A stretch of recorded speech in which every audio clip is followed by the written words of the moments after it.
would you play backup in the Premier League or first choice in the Championship?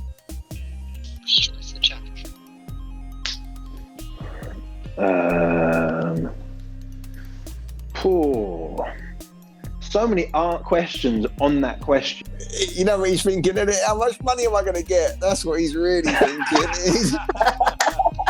What's the contract like? That's what he's thinking. Oh my gosh, he's on his phone to his agent right now. He's just plugged himself in. What's the cash? Hey guys, welcome to Across the Line. Today we've got Neil Etheridge back on the show. We asked all of you to come out and send us your questions, and you guys did so in droves, and we appreciate everybody who took the time to send in their questions. Here we get an opportunity to run through the lot of them and a little bit extra. If you like this episode, don't forget to subscribe to our YouTube channel on Spotify and on Apple Podcasts. Rate and review the show on all of those mediums, and of course follow us on social media, on Facebook, on Instagram, and on Twitter. Without further ado, here is the great Neil Etheridge. We're live on Facebook over Across the Line. Thank you so much for joining us. As you can see from the background and from the dodgy facial hair, we are still on quarantine here in the Philippines, but we do have a treat for all of you.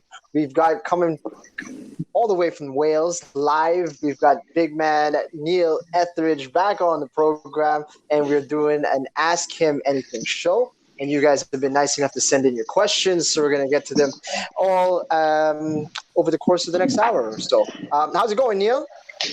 Yeah, good. Obviously, it's difficult times, isn't it, right now? Strange times for everyone, having to stay indoors. But so far, so good, if I'm honest. It's strange, you know, waking up with no sort of schedule. The first couple of weeks, it was nice.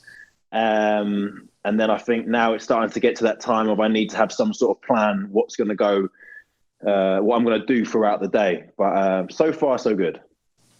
How many weeks has it been over there in Wales that you guys have been on a kind of a lockdown type situation? So we've the games stopped 4 weeks ago. And from then we had a week that the club told us to kind of stay inside. But the country wasn't on lockdown. So I stayed inside, kind of everything was still available. We could still go out, but people started to stay indoors even at that time. The government here in the UK, they decided to put us on lockdown a week after that. And I feel that today is the third week. And today there'll be an announcement later on, and we believe that obviously we'll be in lockdown. Obviously, we don't know how long they're going to say, but we're going to assume, or I'm going to assume, it's going to be another 3 weeks. Wow. So it's day 34 for me here. How are you doing, Christopher? Greatwich. Yeah, how are things going with okay. you? I'm doing okay, sir. Just hanging in, really. Had a conversation with Neil a little bit 2-3 days ago, just making sure that he's all right. And yeah, like you said, the facial hair is starting to get a little bit out of control. But I think we're all in the same boat, right? Hairdressers, barbers are in short supply at the moment, so we're just going to have to make do with the looks we're all sporting at the minute. But no, great to have him on as a repeat guest. I know the response has been pretty good. So, yeah, I mean, I'm quite keen to hear Neil's responses, because we got a really positive response when he came on the show last time. Obviously, we went really deep on a loads of different subjects. But I think it'd be nice for some of the fans who maybe observed the first one, maybe had some questions they want answered. So it'd be great to sort of pin you down for an hour or so and get you to answer some of their questions, which would be nice for a little change of pace. You ready, Neil? I'm ready. All right. Let's start off with something from the Instagram. This one's from Clint Samonte. Which Azkals player are you longing to hang out with again after this pandemic is over? Current one, I'd have to say my roommate, Ian Ramsey. Even though I've spoken to him a little bit over this period, he's tied up with his kids a lot, which is good for him. You know, I mean, it's nice for certain players that I've spoken to. I've tried to keep in contact with as many of the boys as I can, because obviously we were meant to meet up, weren't we, in March, and that fell through because of the situation that we're in. But yeah, me.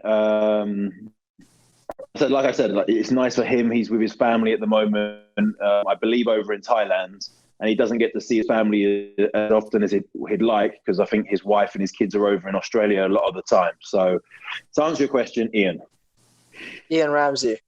I thought that was a layup for Chris Greatwich there. Just to me and Chris only roomed once. But it for was good the most reason. successful. Ill-fated. But it was the most successful thing. Where was it? It was Suzuki Cup. Can you remember? 2010. Yeah, I can remember. There we go. So it must have been bad. There. Well, that's what I'm saying, Jing. It must have been that bad of an experience for me. If the team was that successful, I didn't want to room with them anymore. I put my own personal feelings ahead of the betterment of the nation. So that just shows how bad of a roommate he is. So I'm not sure if Ian would have the same response. Okay. This one's, I presume, from somebody from the UK. This is Joe Hammond off of Instagram. Actually, we had a few of these that came in they're asking, like, what's it going to take to get a signed pair of boots? What's it going to take to get Neil Etheridge to follow me on Instagram? These type of questions. We've been fielding them. I suppose we just get these out of the way early on. You know what I should do? I was just talking to everyone, obviously, before we went live, and I was talking about a project that I've got coming up. I won't speak about that too much now, but I'm going to plan to hopefully do some giveaways through that period, so over the next couple of weeks. But to be honest, I've been quite active. Not so much on my social media, but obviously, like I said, strange times at the moment. People obviously finding it very hard in isolation due to their own circumstances. So last week, myself and my missus, we put out a message on our Instagrams to basically we greet people happy birthday. I know it's only something pretty small like that, but obviously a lot of younger kids, their birthdays have been cancelled, their birthday parties have been cancelled. Even adults, everyone, just a little pick-me-up message. So I spent a lot of time last week just sending out messages to people to stay mentally positive and everything, and try and stay healthy within their house. But going back to the original question, soon the boot pile is stocking up in the garage at the moment, so I need to get rid of some. All right, just off the back of that, Jing, I think it's quite interesting that Neil brings up that aspect of footballers, because I think in the last 2 or 3 weeks, I don't know how well versed you are with this, Jing, but I'm sure Neil's been in the thick of it. Footballers had a really bad rap in the last sort of 3 or 4 weeks. From a club perspective, a lot of the clubs have been bigger clubs have been putting their staff on furlough, which I don't know if some of the listeners are familiar with furlough, but essentially it's where the government will subsidise some of their pay rather than the clubs having to pay for it themselves. And that's come with a little bit of a backlash, hasn't it, from the general public? And then conversely, I think some of the government members have come out and been like, well, footballers should do their part. Footballers should be, dipping into their own pockets and trying to save the NHS, which I think is a little bit misleading, because I know there's a lot of footballers who do a lot of work for charity, and they do a lot of stuff behind the scenes, and they don't make a big song and dance about it. And I think there's a lot of footballers who've had a bad rap of late, and I think it's a real shame, because I know certainly Neil does his part. I'm sure he's got other friends within the football industry who do the same.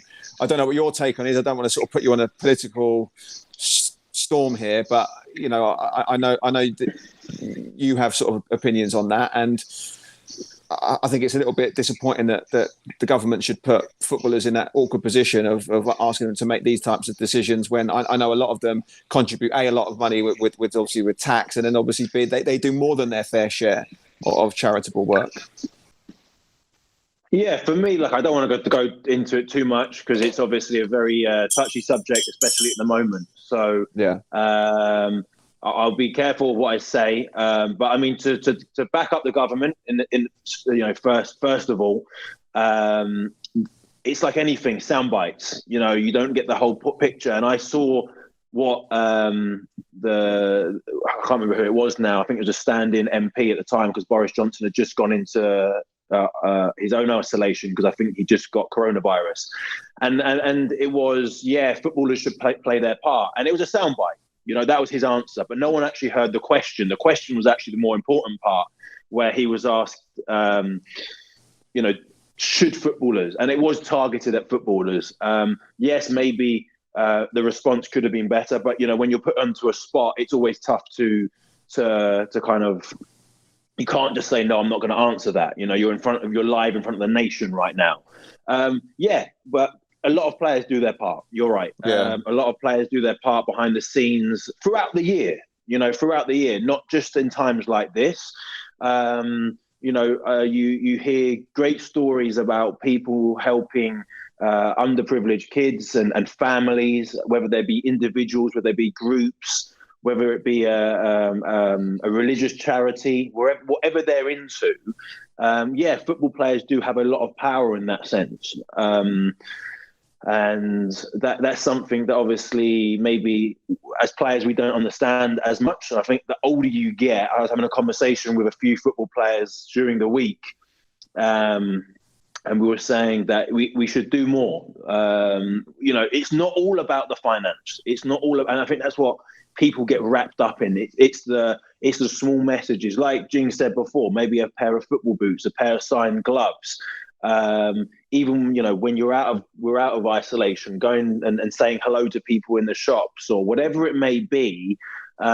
We definitely do. We do like to put smiles on people's faces, and it is a massive effect. Like you said, Chris, it's a big effect that we can have over people, and the response that I had, to be honest, was fantastic. When Alex was sending out the videos to people who were asking for birthday messages or just to pick me up, the response that I saw, and we do see them, do you know what I mean? I mean, that's the thing, it's the stuff that you don't see. You know, I mean, I had the kids sending me messages and the family sending me messages saying, oh, thank you very much. It was thank you for your time and your effort. I mean, time and effort. I mean, it was like 30 seconds. Do you know what I mean? It wasn't a long-winded message. But yeah, we do play our part. We do play our part, and we try to do as much as we can, you know? Yeah. I think that's a really fair comment that you made. You know, you can't play the political game. It's very difficult. You know, it's not your job as a footballer to do that. But I think definitely there is a social obligation that you have to adhere to, and I think footballers generally do their part. So fair play for those guys who, you know, some of them obviously dipped into their pockets, which is great. If you're in that financial position to do so, that's commendable. But I think a lot of the stuff that they do behind the scenes is stuff that they don't sing and shout about, but it is really impactful in their community. So, you know, although footballers are getting a bit of a pop at the moment, but I know for a fact that a lot of these guys do their fair share. So, fair play to all the players who do that. Sticking with the UK here, this one coming from Montam27, asking, I've seen on social media quite recently that they did get a bit of love, but he's asking, do you feel like the contributions Filipino community is underappreciated in the UK during this time, particularly now during this pandemic? You know what? I would personally reverse it, in a sense that I know that Piers Morgan came out, and obviously by the sounds of it, he has Filipino workers within his house, by the sounds of it, you know, working for him, which is great for the economy here. And he also talked about the nurses that work within the NHS.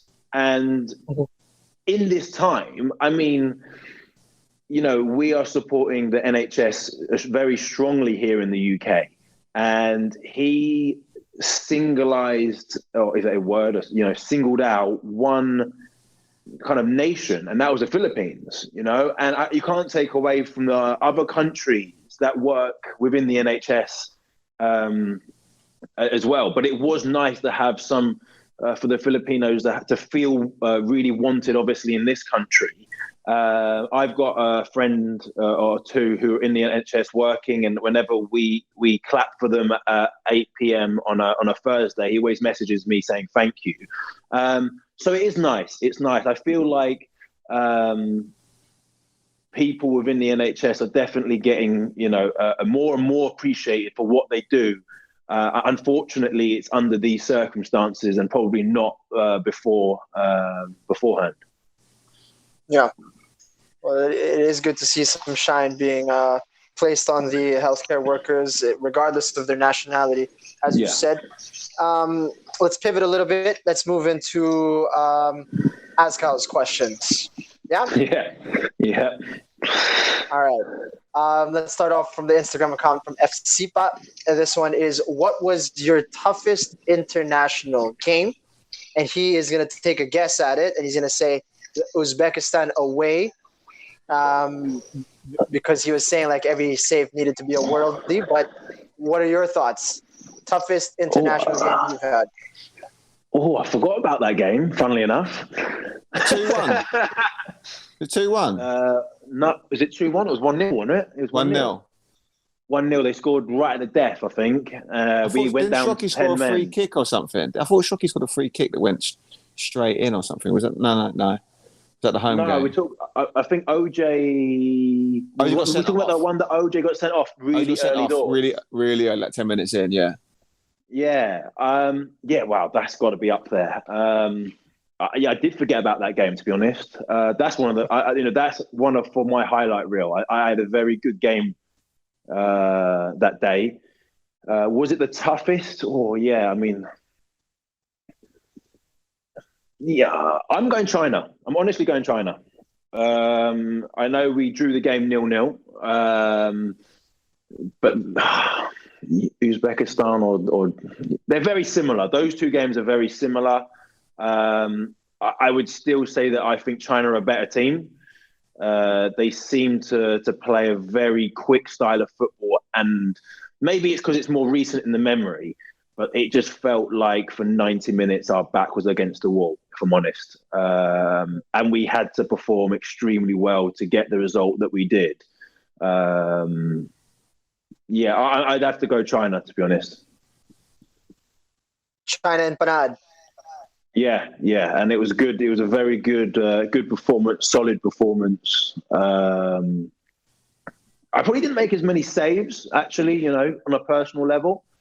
I know I made that save at the end, but as a team performance, I think we were solid, very, very solid as a team, rather than maybe me as a goalkeeper against Uzbekistan pulling off save after save after save.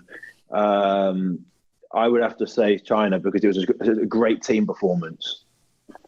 When was the away game scheduled against China? So the away game, funnily enough, was meant to be in June. It was meant to be in June. Obviously, we just missed the March international dates most recently against Guam. That would have been. Obviously, Guam at home is not a formality, but you'd be very disappointed if we didn't, win by a few, shall I say. And then the June internationals was going to be, I believe, 2 away games. It was the Maldives, China first, then the Maldives. China and Maldives. Yeah, China first away. And I think that would have been a big one. That would have been a big one. But luckily, we have more time to prepare now. Yeah. A lot of people looking forward to that game against China. Obviously, given the result with the home 0-0 result, we'll be hoping to nick something over there in China. Next question. This one is asking about your most iconic game. So we've asked about your toughest game. You said China. Which one is the most iconic contest for you as an Azkals player? Oh, you have to ask Chris this one. I don't know if I can answer this. What for you? Most iconic for you, or most iconic for me? Because if we start talking about games you've been watching me perform heroics, then I'm not sure if it's your show. I think there's been some iconic. mean, some iconic games for Neil. I mean, definitely that Uzbekistan game was one of them. Like, I remember watching that game and thinking, they're not going to score, are they? Here, this is going to go on all night, and they're not going to score. So, like, from an individual performance, like you said, highlight reel, definitely that one. Kind of, it's funny. I would say, like, people talk about the Vietnam game as being like maybe an iconic performance, but I actually can't really remember you making a save in that game. That sounds a bit harsh, right? Very interesting. Very interesting you say that, because I was listening to Rob's past podcast that you had him on, obviously, last week or so. And he said that. He said, Neil was making save after save. And I can only actually remember me making one or two saves. I can't remember me making save after save after save. Like more recent games. On a personal level, to answer the question, Jing, I would have to say, it would probably be the Uzbekistan game, like Chris said. But for me, obviously, it's always, it always puts a downer on it, obviously, if you don't get a result from the game. So on a personal level, yes, fantastic game against Uzbekistan. But ultimately, we didn't come away from that game with a point or 3 points or anything. Mm. So for me, it's like, yes, you did your job, but you did it to a certain extent. Do you know what I mean? So that's probably why it doesn't live long in the memory for me. But I guess if I was going to blow my own trumpet, yeah, probably that is probably one of the best games I've had in a national team jersey. Would you say it's the most iconic, though, for you? No, that's what I mean. Iconic, I don't think so. I think Chris and I'd have to agree. I mean, if you're talking about it's iconic, wow. Maybe iconic game that you've been a part of. Maybe not iconic performance. They're two different questions. What's the question again, sorry? Iconic games. Iconic games. Yeah, I would have to say Vietnam, and that's probably going to be blanket for probably all 11 players who played in that game. Yeah. Right, I'd imagine. Maybe even Singapore. See, I would say Singapore, again, was probably a game where you played really well. You did make a lot of saves in that game. A lot of the stuff was sort of, you just put your body in the way of things and things were just bouncing off you. I remember you making probably 2 or 3 saves where you just make yourself big and it just sort of, from close range, bounces off you. Am I doing for all those kids listening? For all those kids listening, by the way, yeah, you've got to be there to make the save, Chris. Do you know what I mean? You can't just you have to be there. You can't just not be in goal and then all of a sudden, it just happens. Do you know what I mean? It just bounces off you. Yeah, I was there. I was positionally correct. Yeah, I think there was like a thing about Balotelli that doesn't celebrate when he scores because he, the postman doesn't celebrate when he does his job. Do you know what I mean? It's like yeah, you're supposed to keep the ball out of the net. So what's the big deal? But I would say maybe like euphoric game, like that was definitely up there, like that, because again we sort of talked about it, didn't we? Because it's such a late goal. You think yourself, right, I mean, that's it. We got an amazing result. They're not going to score in the next 20 seconds, although they did have an attempt, didn't they? Yeah. The Vietnam one was a bit more of a slow burner because we scored early, and then we saw sort of midway through the second half. So we sort of it was like a slower realization.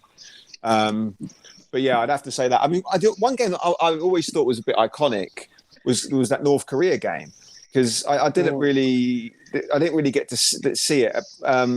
It's more particularly the away game, actually. No, I'm not talking about the home game. The home game was probably quite iconic as well. But I mean, for you, was that quite an iconic game? Just because it was a whole different vibe. Obviously, playing kind of under those circumstances as well. Yeah, I think we forget that, don't we? We forget that. To be fair, I don't forget it because whenever I speak to people and they're like, "Yeah, North Korea," I've been to North Korea, and they're like, "You've been to North Korea," and I'll get my phone reel up and I start saying, "Yeah, this was me," and then they remember it got blown up into the Daily Mail and the press here that I took a picture in North Korea. But I had a good game that day. I was in good form. I had a good form. But yeah, under the circumstances, once again, like it's a strange one that we forget, or I forget, because it wasn't in the Philippines, or it didn't account to, at that present moment in time, it didn't have much value, Yeah. Yeah. These are questions, by the way, from I am Kane Olski. I hope I'm saying that correctly. It's a unique handle that you got going there on Instagram. He has another question asking you, what would you say would be the turning point in your career, right? She says, or he says, that they've been a fan since Vietnam in 2010, obviously been following the team. Yeah. Since then, what would you say was the turning point in your career? Are we talking? We're talking whole career, not just national team. We're talking like everything. Yeah. So it could be, playing there. It's got to be my time at Walsall. It has to be.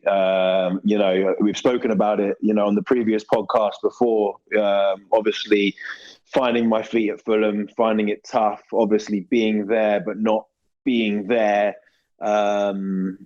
Playing week in, week out. And I guess, obviously my tough time that the season following once I got released was a very low period of my career and my life. But the turning point would have been the signing for Walsall to obviously play week in, week out football.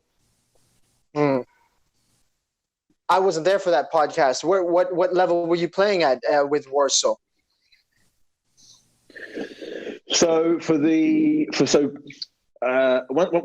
Chris obviously knows the story very well, but for people who've just tuned in or people who don't know, obviously I was at Fulham at a young age. I was there for 7 years. I got released.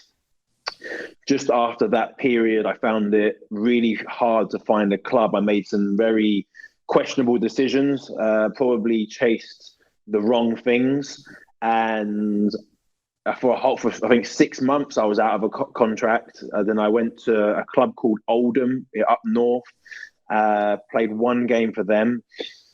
Bits and pieces happened, and I eventually signed up for Charlton in the Championship. I started playing for them for 5 or 6 games. I then got dropped from the team, and then I was out of contract again. So what are we now? I think it was 2015, I believe, I signed for Walsall in League One. So that was the 3rd division here. And that was my kind of platform to catapult, obviously, to where I am now, to get games under my belt, to prove to people what I could do, and obviously to have a management and a club that believed in me. So, that period when I was there, I believe it was 2015-16 season, 16-17 season, that was my time so that kind of changed everything for me. I see. This is from the same lady or man, Hey Nolski. One last question from this person. Said he was in Manila 2 years ago to watch the Philippines qualify for the first ever Asian Cup, the match against Tajikistan, I'm presuming. What do you think can be your contribution to cultivating young potentials to suit up for the Philippines in the future? Just off the back of that, Jing, as well, just before, there's been a lot of questions surrounding you maybe going into coaching, or what's your plan post-career? So maybe we can sort of bundle that into that question as well, because that person asked about 5 questions, Jing. Milking it a little bit. But there were some other questions pertaining to, what's the sort of plan? Would you be interested in going to sort of coaching thereafter? So I'll sort of piggybacked on that question as well. So influencing of the youth, how do you see fitting in that particular space, and then also potentially with the coaching side? Is that something you're interested in doing down the road? Wow, where do I start? It's a big question now. Right now, for me, it's about concentrating on myself, which is a selfish comment. I understand, but I believe if I can be myself and reach the heights of what I had last season and play, people will naturally follow. So that's something that I can do for myself, but also people will be more intrigued and it was a great hype last year, the first Southeast Asian, the first Filipino to play in the Premier League. And then, on the back of that, people around the globe, when I was traveling, were taking notice of not just me, but the Azkals in the Philippines and and they were wanting more. And the amount of interviews that I did globally last year, making people more aware of the Philippines national team. Like I said, that kind of stuff speaks for itself. If I have success, then on the back of that, there will be more sort of media attention around me, which will hopefully get more younger Filipinos involved and interested in football. I hope that answers that part of the question. I think it's definitely an aspirational element to that, isn't there, Neil? That sort of, well, if someone, with my background, of my heritage, if he can project himself into playing in the Premier League, then why can't I do it too? I definitely think there's that aspirational and inspirational element to you wanting to strive to be better. And then, as a byproduct, you then inspire the next generation of people to want to do the same or emulate that. Yeah, 100%. And I think I think Stefan Schrock's done a fantastic job for what he's done over there in the Philippines, with the youth and what he's doing. Obviously, Chris doing a great job as well, and Chris's brother and others, you can't name them all, doing great jobs to get people interested in football. I think it's, without kind of, like I said, blowing my own trumpet, it's a different level that I'm doing it at on a global scale to attract people to the national team, and so it's different levels of attracting people. Neil Etheridge is happy to play for the Philippines. So, what excuse do I have if I'm playing in the Bundesliga 2, La Liga 2, because there's that ego part of people, or I'm playing in Europe, I don't want to play for the Philippines. Well, that's, for starters, wrong. But then what excuse do you have if you have a Championship or Premier League player playing every single game for that national team? You don't have an excuse. People will look around and go, well, if he's doing it, why aren't you doing it? For me, I'm doing that part now. Going on to it, Chris is part of the question. What have I got planned from after my career? Chris, I'm not planning to retire anytime soon, hopefully. You're pretty old now, mate. You need to start thinking about it.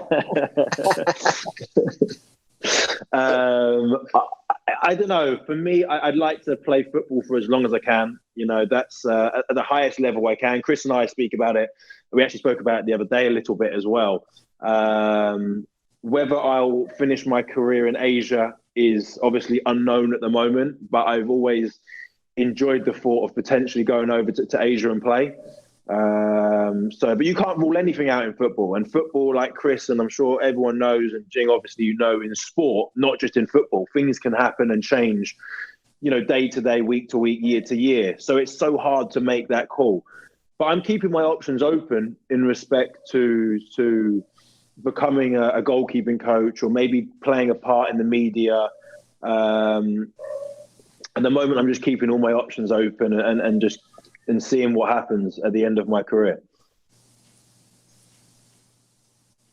All right. Anything you also wanted to add to that, Chris? No. I think it's important that players, don't waste the time that they've got when they're sort of coming. I'm not saying he's coming to the end of his career by any stretch of the imagination, but I suppose when you get into your 30s, you need to start making your plans or thinking about what you might do post-career. I know Neil and I have had these conversations, and he probably hasn't delved too deep into some of them, but we've seen him dabble with other stuff, right? I mean, you've done some media work.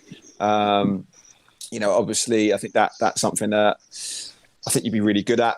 I think you speak very well. You're good quite confident in front of the camera. Maybe today, not so much, but in general, pretty good. He's got some other ideas and some projects, but I think with a lot of footballers, it's just where you, like you said, where do you want to focus your attentions? What do you? Where do you think your skill set best? Some players utilize their experiences in football and take it to a completely different industry. A lot of the friends who I played with went into things like property development or property investment, because they want to get away from football. They've done their time and they want to do something completely different. So just intrigued to see what your thoughts are, because I know quite a lot of the people think that you have a lot to give back to the game. And I know you sort of dabbled in a little bit of coaching at your academy, academy stuff here. So just interesting what your thoughts are, really. And going into that, that's another thing. I think the people who went to the anyone goalkeeping school will probably, I'd like to think they would back me up that it was a school, academy, whatever you want to call it, but it was me hands on every day. And I'm not saying that other coaches aren't. I'm not taking it away. I'm just talking about me specifically here. And there is a lot that I would like to do in that department in the Philippines. And that's just brought me around to it. It's spending the time to be able to do that. I don't want to spread myself too thin while I'm playing, bearing in mind there's a 7-hour time difference, bearing in mind I'd have to have someone to run it. Plus the fact I wouldn't want anyone else to run it. I want to be there. Maybe in the future when I retire, I can't be there every day, but I'd like to be there at least a couple of times a week to oversee a goalkeeping school. Ina was talking about on her podcast, wasn't she? She was talking about coaching and goalkeepers specifically, about can we get to the next level? Because I think the goalkeeping aspect, we've been very fortunate over the last, 10 years, 12 years that I've been in the national team, and not just with me. We've had myself, Roland, and Michael, 3 very top-class goalkeepers. And obviously Dato as well. And Dato is the one that I want to talk about more probably than the other of us 3, but there's only one. Now, can we get more Patrick Datos? Can we create? I believe we can, but it's taking that time to be able to invest in not just the player, not just in the goalkeeper, but the coaching as well.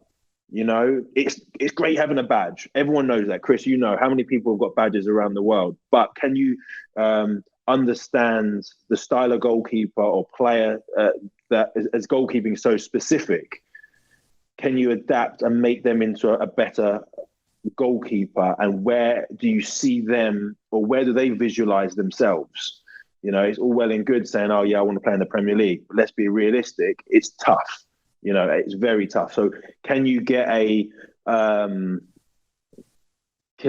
the future, would I love to have a goalkeeping academy that people come to as maybe an agency where I can help with my contacts and put Filipino goalkeepers out to Thailand, to Singapore, to other Asian countries, to make not just a living, a career, and that's the perception I would love to change within the Philippines, is that this is not just something that I pick up a football and I play around and then hope for the best.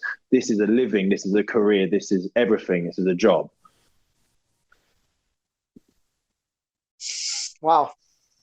Interesting times. I mean, for those who are looking to get into goalkeeping, I'm sure individuals who are in their teenage years right now, starting to get into goalkeeping, thinking that, if I try hard enough and I get the proper training, and if I get into a proper level, then there are individuals out there like yourself who could put me into spots or opportunities that I can explore down the road. So, like you said, we've been very, very lucky with the level of goalkeeping that we've had in our national team over the last 10 years. It's been spectacular. It's just a position that you don't really have to worry about for us. But yeah, the homegrown talent is where at the moment it's just Patrick Dato, as you mentioned. There's a few others that have been in and around the national team as well. But perhaps, Patrick is the shining light of all the homegrown players right now, as he's over there in Thailand playing. Yeah, and he's the homegrown. Do you know what I mean? I think that's the thing. I don't want to get too much into it because it's not that sort of podcast today. But that's the thing, the perception of maybe football in the Philippines, I don't know, it's changed a lot and it constantly will change, is that Patrick for me is like the great first model of a Filipino goalkeeper. Take me out of the equation, completely. I don't even want to talk, for me, brought up, he's very well educated. Yes, I understand that and everything. But he brought up, he went into the league into the Philippines. He broke into the national team. He's played national team football in front of big crowds. And maybe later in his career, he never had the opportunity to go to Thailand or Malaysia, obviously in Thailand, but other Southeast Asian countries before this. But I would like to have a Patrick Dato, which I could potentially go and send out to another Southeast Asian country. And this is bearing in mind that I hope the Philippine League picks up. At the moment, it is where it is, let's say, and I hope in years to come. But at the moment, we have to realise that it's not at the level of other Southeast Asian countries, and put them out there, put goalkeepers out there to make names and make careers for themselves at an earlier stage of their career. Yeah. All right, I want to backtrack a little bit and ask you about the last of the Azkals questions. This one. Thank you, Neil, for your contribution to the Philippine football. I really look forward for the Azkals to be part of the World Cup. We can do it, right? That's the question. This one's from Festine Shan. Your thoughts on that, Neil? What are our chances? With that, we're always slim. It's always tough. I think it's not the fact that we're not good enough, or maybe at the moment we're on that borderline.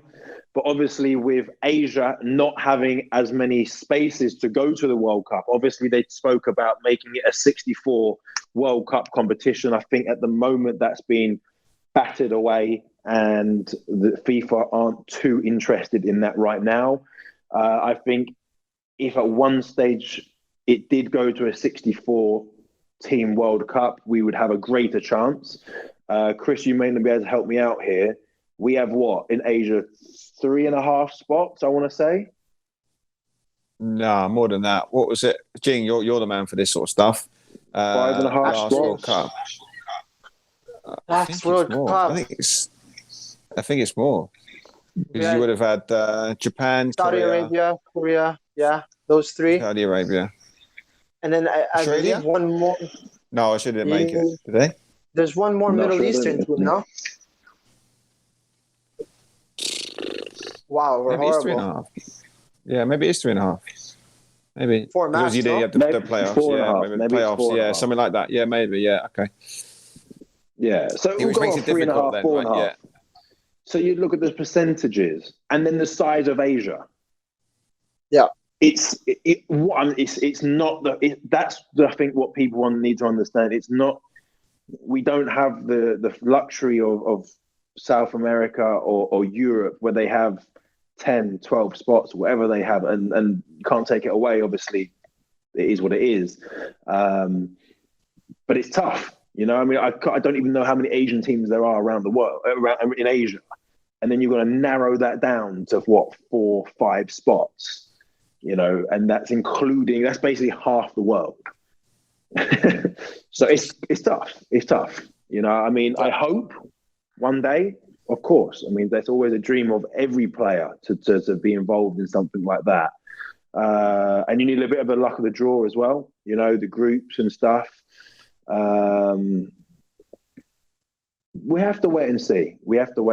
I think, if anything, it'll be the back end of my career, if anything. It's just because of the spots. You know, if we had maybe even 3 or 4 more spots, I'd say our chances are a lot higher. But, you know, with the size of Asia and, you know, having four teams that go to the World Cup, that's really, really tough. Right. So look forward to an expanded. We've heard that quite a few times, haven't we, Jing? And just in terms of audience trying to have this on a pedestal. This can we get to a World Cup? Can we get to a World Cup? Which is great. It's a very admirable goal to try to strive for. Like, I totally get that. But my thing is we always sort of look at it from the wrong perspective with that. It's why are we not focusing on trying to strive for having a more sustainable program that will enable us to consistently perform at the level that we're at right now, and then perhaps a little bit further beyond that. So let's say, for example, can we get systems in place whereby we're competing consistently on the regional level? And I don't just mean with the national team at Suzuki Cup. I'm talking about maybe with the youth segments. So, focusing our attentions on that, having systems in place that enable us to have a pipeline of players that come through the system on a regular basis, and then kind of going back to what Neil was saying with people like Patrick, maybe then we have consistent players that are then going and playing in some of the better leagues in Southeast Asia, and then that will have a knock-on effect with regional competitions, and then maybe we start to consistently compete. And I'm not talking about semi-finals, because we've had 5 semi-finals in 6 years, whatever it is at Suzuki. I'm talking about consistently, like Thailand do, finals on a consistent basis, consistently qualifying for Asian Cups or being in and around that qualification conversation, rather than having this lofty ambition of trying to qualify for a World Cup. I think, as you alluded to, Jing, before, if you pump enough money into it, you can probably get to a World Cup. You can probably get to a World Cup. Look at North Korea. North Korea qualified for the World Cup. They got spanked and haven't pulled up any trees since. That's not really a model that's sustainable. Surely we should be looking at this from a more holistic standpoint and be looking at it like, right, can we consistently perform Southeast Asian level? Can we consistently perform at Suzuki Cup level? Can we consistently qualify for Asian Cup? And then surely if over a period of time and we keep knocking on that door, keep consistently qualifying for those types of competitions, again, we'll hopefully in time, like you said, with more spots and perhaps more backing and more financial clout, the opportunities will be there for us to qualify potentially for a World Cup down the road. But definitely that seems to be a question that we're really, again, I mean, maybe before people were talking about that with Asian Cup, people were saying, that's a ridiculous ambition for you to have. So maybe I need to be more of a dreamer, because there were times when I was like, Asian Cup, that's a very far-fetched idea, and we qualified for that, right? But yeah, I just think that seems to be something that a lot of fans seem to hang their hat up on. I think it's just something that's not really tangible right now. We should be focusing our attentions on other things.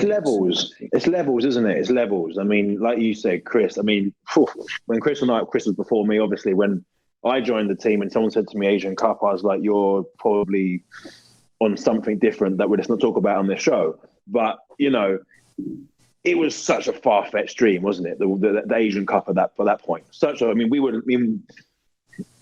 Without reminiscing too much, we were chilling, thinking, "Wow, let's get into the Suzuki Cup." Let's get into the Suzuki Cup, and then all of a sudden that happens, and we were very fortunate that first year that we kind of got into the Suzuki Cup. It probably wasn't the first ever year, but the first proper time. We had good success, great success. We got out of the group, and then it catapulted us. And, without being detrimental to everyone and horrible, is that we didn't get out of the group in the Asian Cup. So maybe that's our next step. Our next step is to get out of the group of the Asian Cup. I mean, first of all, we've got to qualify again. And this is what Chris and I were talking. I think Chris was trying to say is that would you rather pump a load of money in? I mean, this is a question for, I guess, Jing as a educated supporter, as a fan of football. Would you prefer for us to go to one World Cup and never hear of this team again, or would you prefer over a period of another 10, 20 years us to slowly climb the ladder, get to another Asian Cup, get out of the group of the Asian Cup, do a little bit better in the World Cup, but we didn't qualify for the World Cup? What would you prefer? I prefer us to win a title at the under 15 level. That's me. Under 15, under 18, because then I know that, in 5 years' time, those kids are going to be ready to play. And we're going to have a consistent stream of quality that's going to be, pushing us to that level or pushing us towards that goal, rather than, I'm looking for the easy solutions and finding ways that I don't know how to find our way into one World Cup and never do it again. That would be a nightmare, honestly, for me. Yeah, that would be difficult to fathom, because you already know what's going to happen. You're going to make it to the World Cup one time and you're going to get smacked, because that's what happens to teams that make it to the World Cup for the first time. It's not just the games, it's not just the quality, it's the whole experience, the whole logistics and everything behind going to a World Cup. You're going to be in such, foreign territory that it's going to affect how you guys perform for sure. You're going to need a few of those in order to even start winning games. You know what I mean? So I'd like to see progress is what I'd like to see. A progression over a period of time, and I think at the moment that's what we're slowly doing I think you both would agree that it's probably more is needed in the younger age groups. I think both of you two in that department would agree that it's that needs to be focused on more. I only just came to my mind right now, Germany, who were probably world champions or the best in the world for such a period of time. They had age group after age group after age group after age group battering everyone. And their first team just became stronger and stronger and stronger and stronger and stronger. And in fairness, England have just started to do that. It's taken us a long time. I think, England have got to many, many semi-finals of World Cups at under 23s, under 18s level. And now we're starting to see the benefit of them getting into the first team, reaching semi-finals of World Cups. It takes time. And that's I think we all agree that it's going to take time for something to happen. So here's an interesting question. This one coming from Kyle. There have been reports quite recently of individuals of foreign nationality that are being pushed towards naturalization. This is a conversation that Chris and I have had on a previous podcast, but I'm curious to know what your thoughts are on the concept of naturalization of individuals like Bienvenido Marañón, Robert Lopez Mendy, who have lived here in the country for an extended period of time and are clearly, exceptional footballers. What do you think about that idea? For starters, what has always put us separate from other Southeast Asian nations is that we've never naturalized a player. And it's always been blood. It's always been a Filipino-born mother and father, whatever it is. I think to change it now would be, it leads a little bit into the previous question. It leads a little bit into the success. Why are we so desperate? I don't know these guys, obviously, and it's not a disrespect to the guys that you said and you're talking about. It's more the fact of we've never done it. Why do we want to do it? Does it help us now or does it help us in many, many years? I just don't see it, I don't see it helping us because I believe we have a pool of players that are good enough to represent the national team. I spoke to Chris the other day about our performance against Syria. We obviously came away with a 1-0 defeat in Dubai. And I can honestly say that's one of the best. I did say it to you, didn't I, Chris? Or did I say it to... I say it was one of the best performances that I've seen a national team play. And I've been a part of the team for now, 12 years. We didn't win the game. We didn't draw the game. And we were very, very unlucky to not get anything from that game because I believe we dominated. Our shape was good. We played good football. And unfortunately, in football, you don't get what you deserve. And we switched off for one set play and they went on to score it. And that's a little bit of naivety. It's a little bit of inexperience, whatever it was. But I don't know. I don't see that we need to add, a naturalized player right now. I believe there's enough talent, whether it be in the Philippines, whether it be around the world. I believe there's enough talent. We don't need to do it. All right. There you go. That's Neil Etheridge's stance on naturalization. Here's some quick ones. Toughest player you've played against. This is going to be completely out of left field from what we're speaking of, but toughest player you've played against in the Premier League. It would probably have to be Eden Hazard. When he turns it on, it's like, wow. Me and Chris have had this. Like so many. The big boys, the big names that you can all think of are absolutely phenomenal. From Marcus Rashford to Hazard to Giroud to Pogba they're all fantastic. I mean, the one standout who I played against last season was probably Hazard. When he turned it on, you couldn't stop him even if you wanted to. Wow. Second, this one is your highest and lowest point as an Azkal. I think my lowest. I'll start with my lowest. My lowest was tough because obviously there was a period of time where I wasn't called up for the national team. There was a period where I was sitting on the bench. I think it was Challenge Cup, Chris. It was Challenge Cup in the Philippines. Is that right? Would it have been a Challenge Cup in the Philippines? Yeah, Challenge Cup in the Philippines. I remember staying Century Hotel, I believe. Yeah, Century Hotel. And I didn't play one game. That was extremely tough. Really, really tough for me because we had Pascal Zubabula, who I'm friends with, and he was my goalkeeping coach. He didn't make the decision. The coach made the decision who was going to play. But he said to me, he pulled me before the competition and said, "You're probably not going to get a chance to play, but I want you to be this figure of positivity." And I believe that competition, I was very positive. I encouraged everyone.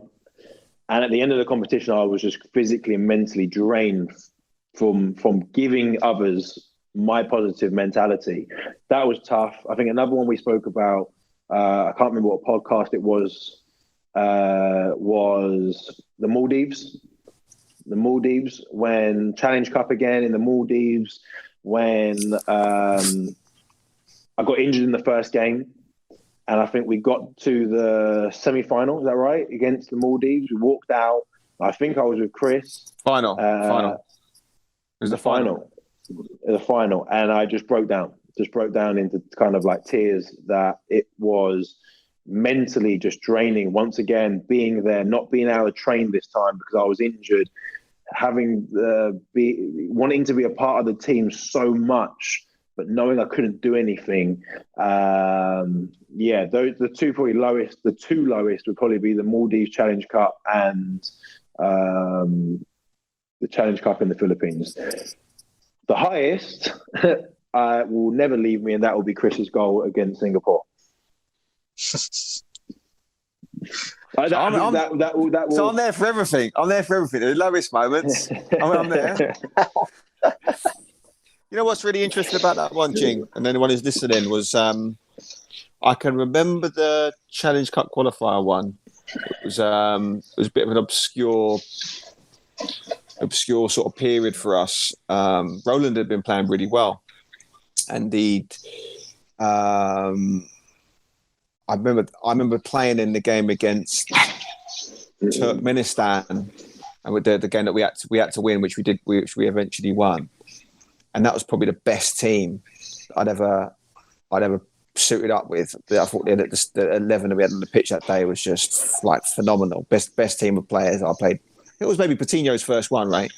That was Patino's first competition, and then I always have to think back. I was like, but Neil wasn't starting in that game. And then the Challenge Cup one was really difficult. Like, I think we talked about it before. It was quite an emotional tournament in its entirety. It was pretty bad. And I can always remember walking out in the stadium right before kickoff.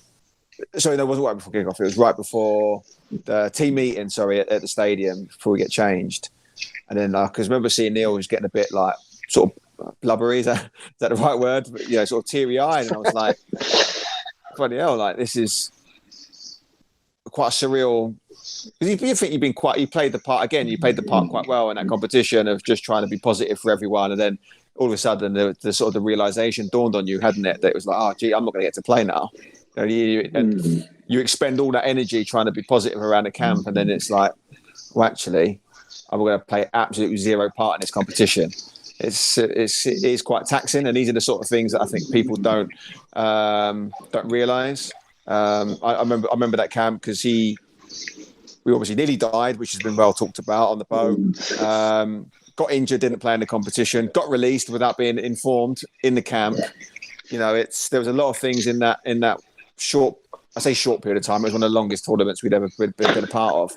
But yeah, it sounds like our poor footballer sitting in the Maldives, on the most idyllic island in the world. But I remember it was a pretty taxing moment for him, and that will always stay with me as well. The fact that he was, he was so despondent in that moment and sort of helpless. in that situation. So yeah, as nice as it was to be part of his most memorable moments, it was also quite difficult to be a part of those sadder times as well. It's interesting, those moments that you had to endure during that time. Does that help you when things get rocky in your club career, for example, or other aspects of your life as well? Yeah, it does. It puts everything into perspective. What is there can be taken away in a very short period of time. I know people talk a lot about injury, and they talk about having one thing, one moment, and then being injured and it's taken away.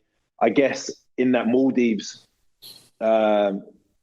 scenario that we went through, it was all at once. Being injured in the first game, not being a part of it, the team having success, that's tough, But now, obviously, moving forward, it's and as I'm getting older, it's a part of football. It doesn't make it any easier. But you have to learn from it.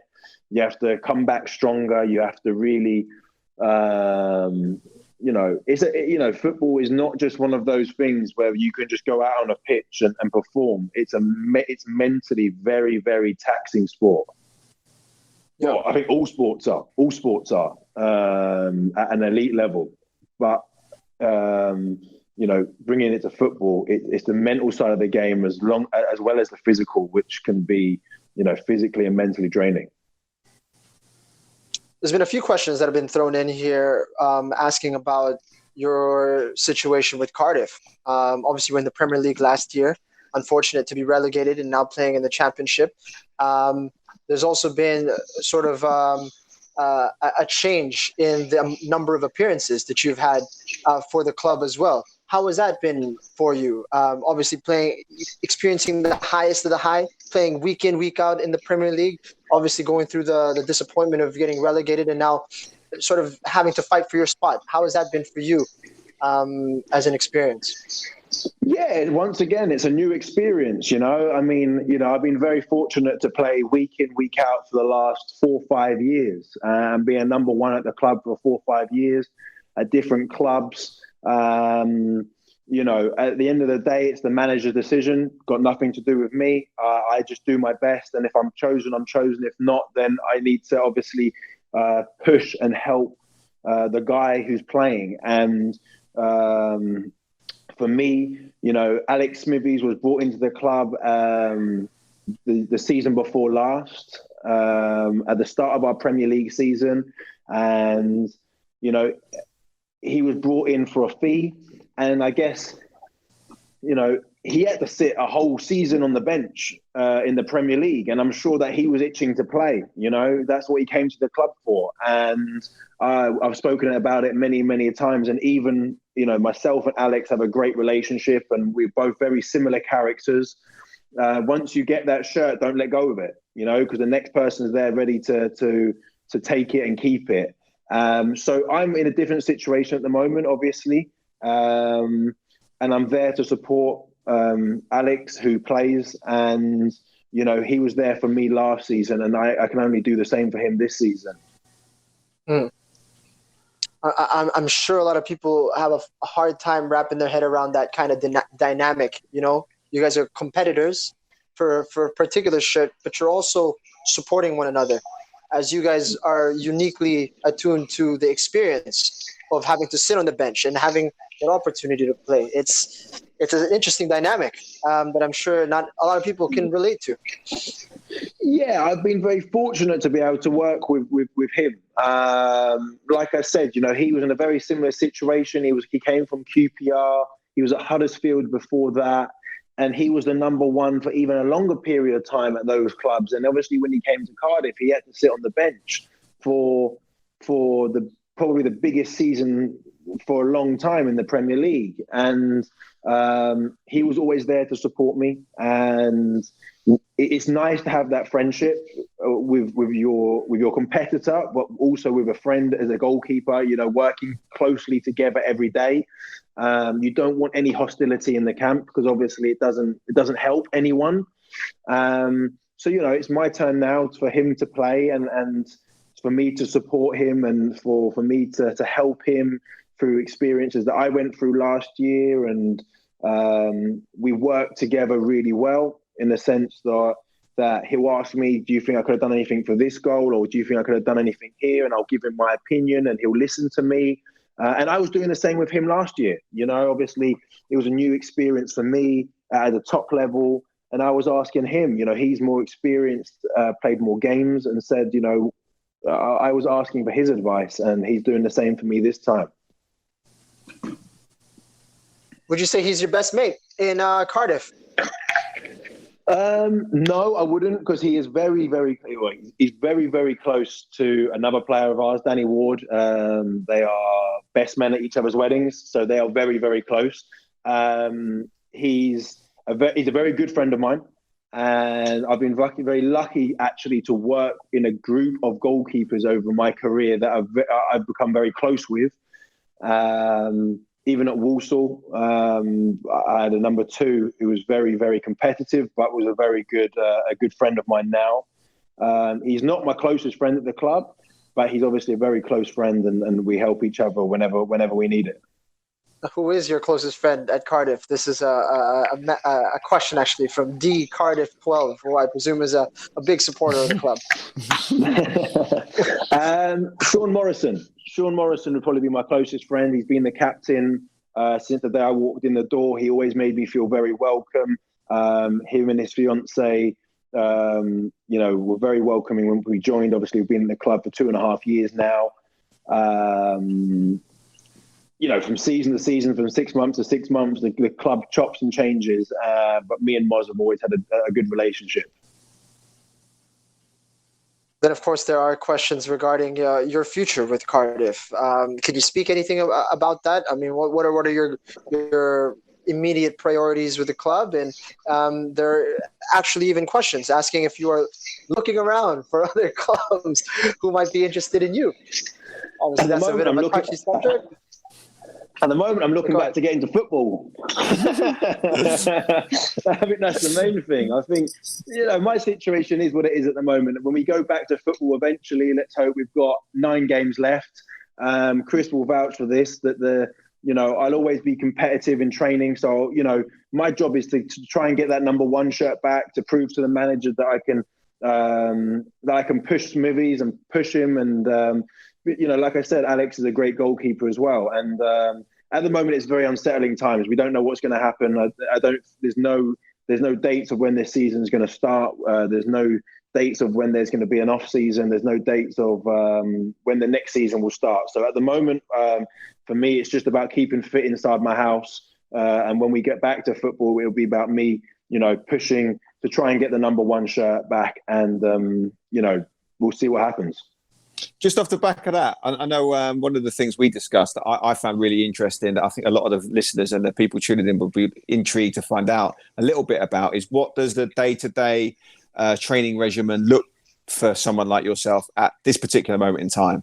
Obviously, we see some things on social media of other clubs and other teams doing these sort of Zoom workouts, these Zoom sessions. We've seen Tottenham try to break the curfew and seeing some of their players running out in parks and stuff. So what does a sort of daily routine look like for you at the moment in terms of your training regimen? I'm doing a lot of bike work. I was very fortunate just before this whole lockdown. I was able to get a gym in my house, fully equipped gym. It was my plan for ages and ages and ages, and I never got around to it. I guess push came to shove, and I kind of thought, well, I need to do it now. I was very fortunate to get all that equipment in just before full lockdown. So yeah, I'm working out most days. At the start of this, obviously, we didn't know how long it was going to be, so it was every day. We've got a date that they think will be back in on the 16th of May. So I've tapered it down a little bit now, because if you're just going to burn yourself out if I work out every day. But I'm doing a lot of bike work. As Chris knows, I'm not very good at running, so running is a struggle for me. But no, I'm trying. At the moment, I've done a few 5K runs, which have been absolute hell on earth. What sort of times you do it in? 2.5 weeks? Just towing a truck, mate. Towing a truck, mate. Yeah, the body weight on. Ankle weights. Like running on quicksand, mate. That's what it's like. So yeah, I've been doing a little bit of running, and but not a lot. I've done a bit of bits and pieces in the back garden, just a little bit of ball work, quick feet and stuff. I've been trying to do a minimum of 15 miles on a bike. So what's that, about 20K on a bike a day? And then, doing a bit of weights, a bit of core Pilates, a little bit of yoga, just kind of mixing it up every single day. The closer we get to that 16th of May date, I'll probably have to ramp it up a little bit. I'll have to go to a field and probably do some running, a bit of longer stuff, a bit of shorter stuff. But I'm quite fortunate where I am. I think that's the difference. I've got like a field which is about a 2-minute walk within my village. The garden's a nice size for me to go and do some football stuff, which is great. So I'm pretty well equipped of what I've got. But yeah, at the moment, it's just keeping fit, keeping the body fat off. Because we have to bear in mind, as soon as we go back, we've probably got, they plan a 2-3 week pre-season, and then it's kind of finishing the season off. So, do you do anything in terms of like sort of ball work or like handling stuff? Like, is there anything that you do to try and keep yourself sharp in that respect, or not really? It's really, really tough for goalkeepers. Funnily enough, I was talking to the Portsmouth goalkeeper yesterday, and he was talking to his goalkeeping coach, and he was saying that the hardest part about being a goalkeeper, it doesn't matter how many weights you do, doesn't matter how much running you can do, or whatever it is, quick feet, blah, blah, blah. You'll never be able to replicate a ball being fired at you from someone else. Obviously hitting the ground, getting back up. But that's similar to any preseason. I mean, that's the thing with players like yourself, when you go back to normal, I guess you can go and play in a 5-0, or 7-a-side football, and you get all that going. As a goalkeeper, it's very difficult to kind of, that off season is basically not getting overweight, keeping yourself fit.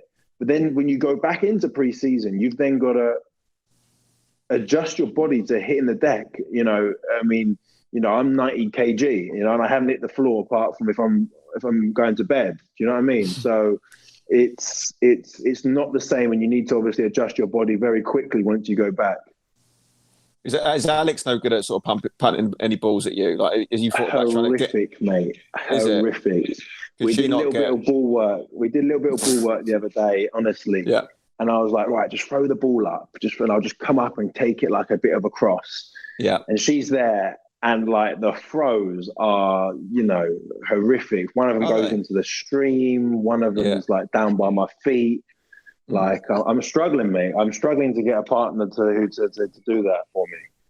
What about the dogs? Are the dogs capable, more handy with that sort of stuff, or could they get a couple of shots in? What do you think that dog? Look at him. He's useless. Look at him. Yeah. He's just staring out into the window, like the world's passing him by. All right, no problem. We'll just have to make do with that one. Sorry, Alex, to pick on you a little bit here, but. Quick hello to some folks who are tuned in. Ina Palacios, goalkeeper like yourself, Neil, is tuned in. Jorge Kuriyama is tuned in all the way from Japan. Coach Jorge, OJ Porteria is tuned in to the show as well. So, hey, guys, hello. OJ, the TikTok master. Thanks for joining us, guys. Here, this is a pretty interesting one. There's actually a few of these that threw in a question like this. Did you get any offers from Premier League clubs this season? This season, I think, to be fair, I don't want to go on to the subject too much, but I think things were documented, and the press can say what they want. The media are able to say what they want, and I'll keep I will keep tight lips on that situation. But the media seem to get things. Not even right sometimes. Sometimes they're wrong, sometimes they're right, but they're able to say what they want, and I'll leave it at that. This one's about Phil Younghusband. Would you like to see Phil suit up for the Azkals again? This one's from Kevin. Good friends with Phil. Planning to catch up with him this weekend. Would I want to see him suit up for the national team? I don't think he'd want to, if I'm honest. I mean, would I want to? Yes, in his prime. But I think with Phil, he's opened a new chapter. He started a new chapter of his life, and I'm very happy for him.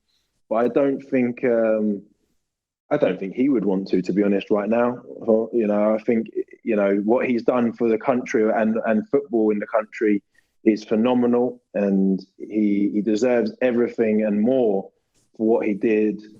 But I think we'll just leave it at that. I think Christian would probably agree as well. Yeah, that time's over, guys. To leave what he's done. Yeah, that time's over. You got to let that one go. leave him be. That time's been and gone. Yeah. All right. This one. If you had a son, if you were to have a son, would you train him to be a keeper or a field player? It's interesting because obviously we don't really get into the topic of me having. I don't have kids, but I listen to obviously your guys' podcasts with other players about doing loads of stuff, and I always call Chris after a podcast once I've heard it, and I'd always speak to him about it. And I think Chris hit the nail on the head with many occasions, and I wouldn't push them to be anything, any sort of. I think it's for them to find their own route. I mean, I wasn't pushed to become a football player. I wasn't pushed to be a goalkeeper. My parents were very, very supportive of what I chose to do. Of course, I want my son to play football. I wouldn't push him to become a professional because I know the ups and downs that it can have on people, and it's not easy. If they're good enough to make it in the pro game, fantastic. If not, and they want to do something else, I wouldn't be disappointed whatsoever. That will all change when he has a kid. I'm telling you, he's going to be bullying that kid to play football. I'll be the one on the grass with him. Come on, get up. Don't mind about my service. No, it's interesting, isn't it? Neil's been trying to, I think, live vicariously again through my kid because he's been sending him goalie gloves and that sort of thing. But yeah, it's quite interesting. Like even during this lockdown, like a lot of our kids, obviously each day they get a daily workout that we give to our kids, academy kids, and they take part in it. But my wife has been a little bit like, why don't you just see this as a time where you can just have a break from football? He probably plays like 3 or 4 times a week, and not because I really want him to, it's actually too much, but because he ends up coming to training and he ends up being with us.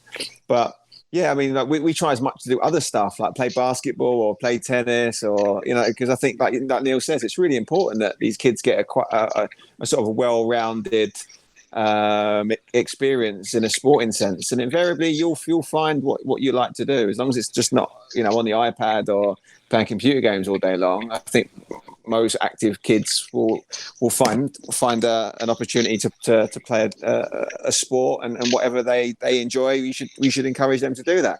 I know Neil was supposedly the next Roger Federer back in the day. He keeps telling me he was good at tennis.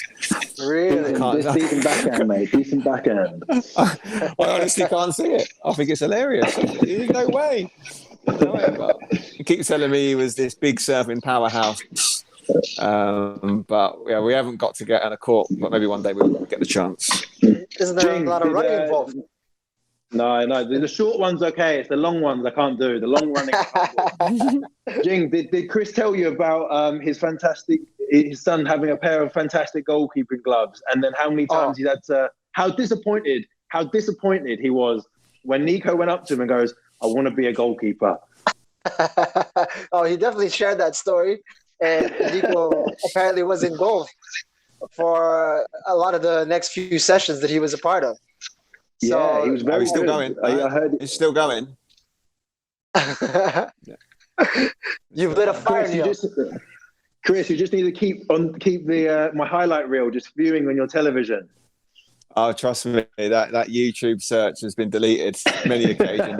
He still keeps managing to find Uncle Neil's highlight It's on reel. that. It's on that. So. It's on that parental control. Parental control. Neil Etheridge not allowed to. Oh my gosh! I've got to get it off. I've got to get it off.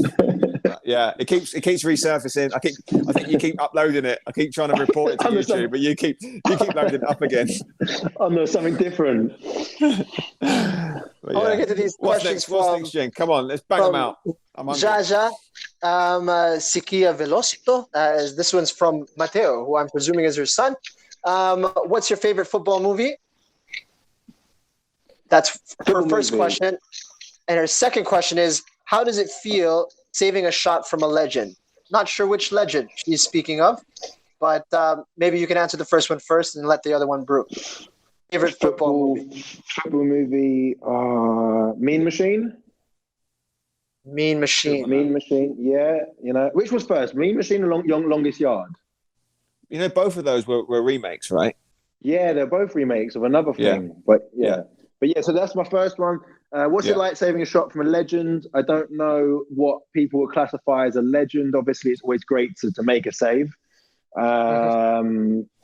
I don't know how many legends I've probably played against, to be honest. I mean, you know, you've got the current legends. You know, I've never played against Messi or Ronaldo or anyone like that who will go down as a legend, or I haven't played against Beckham, people like that. So I can't really think off the top of my head, but, you know, it's always great making a save. And I'm sure I will look back in my career and then, you know, have my highlight reel out again, and then I'll be reminiscing in many years to come. I see. Yeah. This one from Coach Noel. Noel Marcaida is actually tuned in, asking about if it would be possible, or if it's something that you would consider in the future to be a part of the PFF's goalkeeping development. You know, like developing young local goalkeeping talent and stuff like that in the country. Yeah, most definitely. And this is, you know, going back to, you know, when we spoke about it before, it's something that I'm keeping my options open on what I do after my career. I'd love to take that sort of role. It would be fantastic. It's for starters, you know, the question is, would the PFF take me? And it's not a straight, you know, solid answer. Whether they will want me to. It's also, you know, for me, if I go into anything, and this is no disrespect to PFF or anyone or anything like that, it's, if I'm going to do something, I'm going to do it properly, and it needs to be funded properly, and it needs to be done, and I need to be able to do research and bring people in that I believe are capable of doing the job. So no, I wouldn't rule it out whatsoever, but obviously for me, it would have to be done. I've always thought about it. You know, I've thought about, you know, even being hopefully one day national team coach, goalkeeping coach as well. So no, I wouldn't rule it out, and I'd be very interested to kind of take that role if appointed. But obviously, like you know, anything, I'm not just going to take the role for the sake of taking the role. I want to take the role to be successful and talk and do what we spoke about earlier in the podcast and make it successful. Right. There's a question here that if you did not play as a footballer, what sport would you play in? And I'm presuming that was tennis. Is that correct? Yeah, I probably wouldn't have made it it would have been tennis. It would have been tennis. I don't think I would have made pro at tennis. I think tennis is extremely hard. You've got to have self-funding. You've got to travel around the world. Many of people that I played against when I was younger never made it.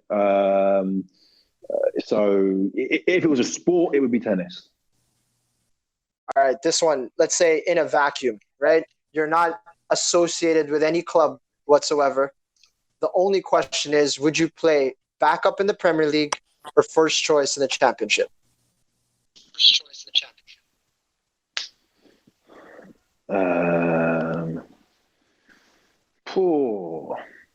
So many questions on that question. You know what he's thinking, isn't it? How much money am I going to get? That's what he's really thinking.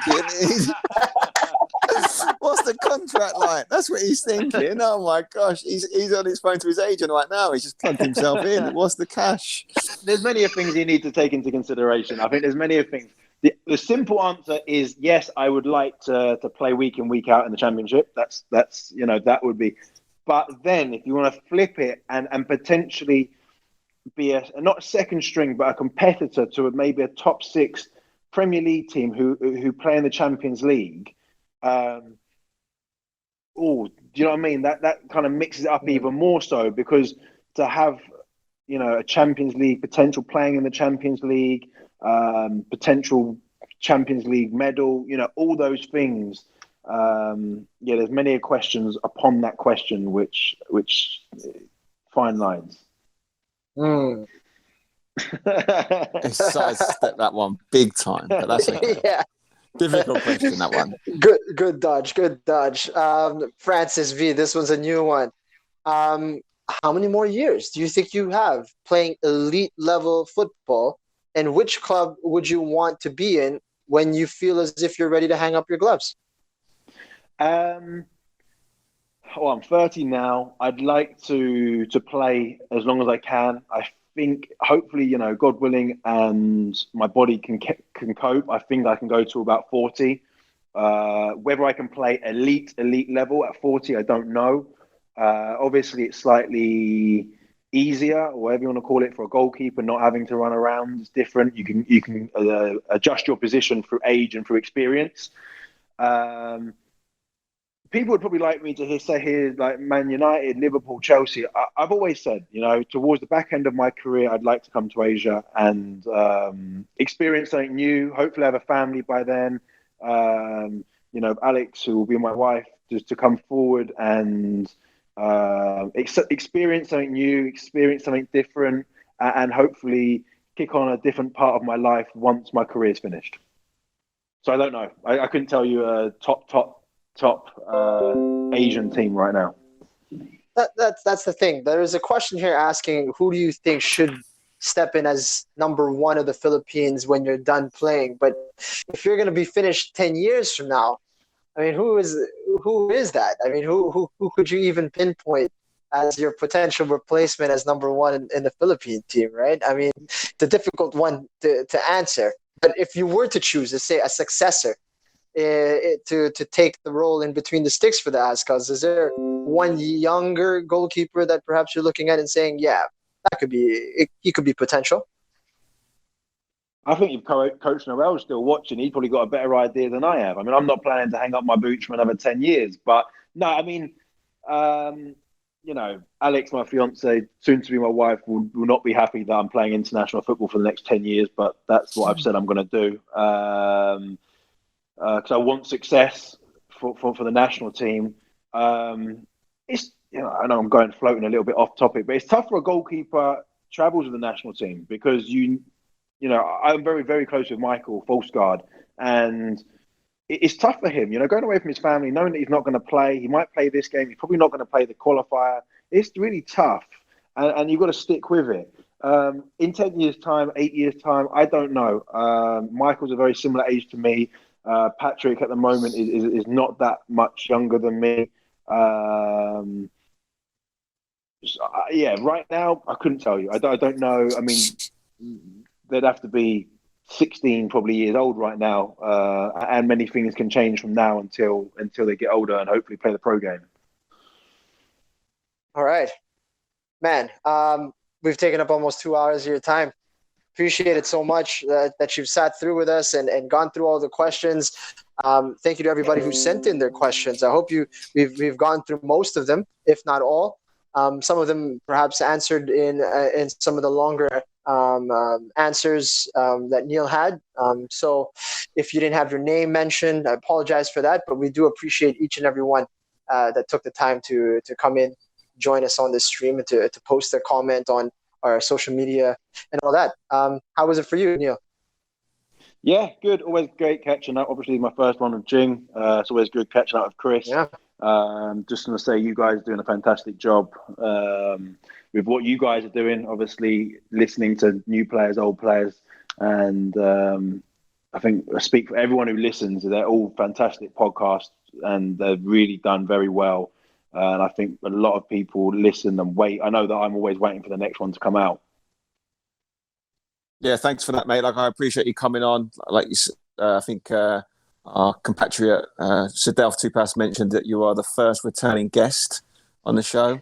So we appreciate you coming on and taking the time out during the lockdown to answer some of the questions of your adoring fans. So thanks a lot for that. We really appreciate you coming on and then speaking to everyone. It's much appreciated, and again, giving us great insight into what it's like for you as a goalkeeper during this lockdown period. It's been brilliant. It's been really good to speak to you again. All right, guys, if you enjoyed this episode, please do subscribe to our YouTube, our Spotify, and on Apple Podcasts. Don't forget to rate and review the shows, and of course, make sure to follow us on social media over on Facebook, on Twitter, and on Instagram. For everybody who sent in messages and comments, thank you guys so much. Neil Etheridge, everybody, thank you so much for your time.